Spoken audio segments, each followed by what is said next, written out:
What is up, enthusiasts? It is Cedar Flags here, and welcome back to another one of my videos. Over the years as a coaster enthusiast, I have heard a lot of unpopular opinions in the coaster community surrounding popular coasters and amusement parks alike. Now, despite that, I have never seen a single video on YouTube dedicated to unpopular opinions. So today, I want to look at some of my biggest unpopular opinions, some of my biggest controversial opinions, and opinions that most people would rather disagree with. So let's stir the pot, and here are 5 of my biggest unpopular opinions. If you enjoy these 5, I have a lot more, so I might make a sequel in the near future, so let me know if you like this video, and let me know in the comments below if you agree or disagree. When people think of Kentucky Kingdom in Louisville, Kentucky, the first ride they might think of is Storm Chaser, the RMC in the park, but there is another elite tier ride sitting at the opposite side of the park. And yeah, I think Lightning Run is that good. A lot of people say it's above average at the most, but most people will just say it's more of an average ride.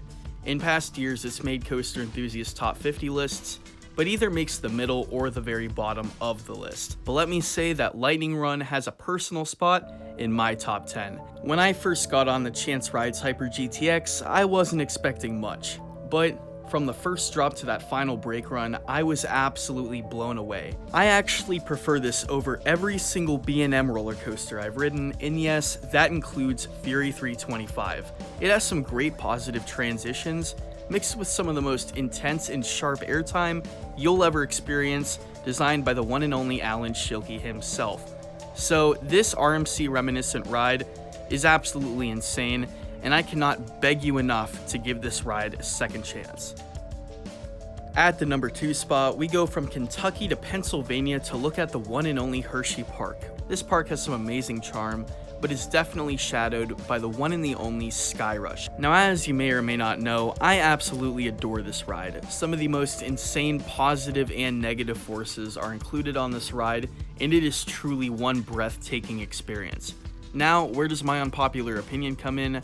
Well, a lot of people think that the restraints are pretty painful, including some popular YouTubers flat out hating the ride just because the restraints ruin the experience. But let me just say, I personally like these restraints.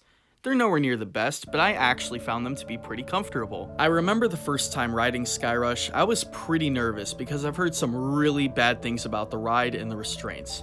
But I got off that first time thinking that the restraints weren't bad whatsoever, and not a bother at all in my opinion.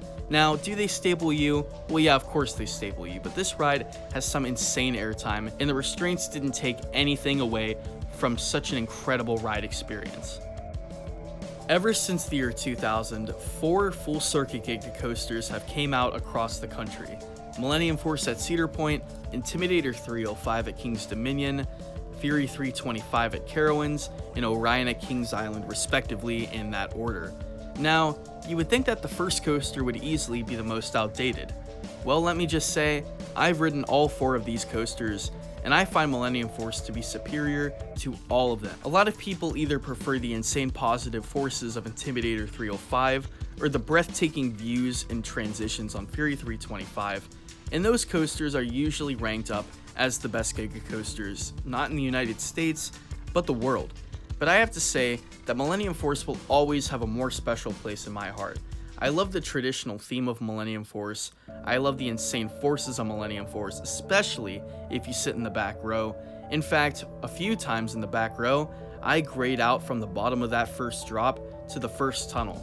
And when it comes to negative Gs, if you go on the right day, you will get some insane sustained airtime on all of those insane moments. I don't know if I go on good days at Cedar Point, but every time I get on Millennium Force, it does not disappoint.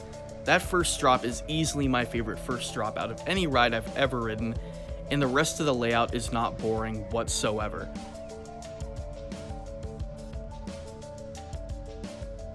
To continue the trend of coasters that don't get too much praise, we will be going to King's Dominion to find a ride that gets way too much hate in my opinion, the one and the only Aero Looper, Anaconda. Now, I was really dreading this ride, but as you know, I like to get credits. Now, a lot of people say that this is one of the most painful and roughest coasters on Earth, so I was pretty nervous. I got third to back, and let me say, It was honestly not that bad of a ride experience. It was pretty comparable to Vortex at Kings Island, or even Carolina Cyclone at Carowinds, which are fun and enjoyable aero loopers. Rest in peace, Vortex. But Anaconda usually gets the short end of the stick when it comes to praise. I gotta say, I didn't find a single super rough moment on this ride. And keep in mind, I only did get one ride on this thing just for the credit, because even though it wasn't terrible, it wasn't great either. So, Anaconda overall, judging by that one ride, was not bad whatsoever. It was a pretty decent ride experience, and I'd say for the classic theme of the ride, I say keep it up. For the final opinion of the day, we go back to Cedar Point to go to Steel Vengeance, which is a pretty loved ride across the community. But this opinion doesn't have to do with the ride itself. It depends on where you're sitting in the ride, in my personal opinion. And let me just say, a lot of people praise the back row.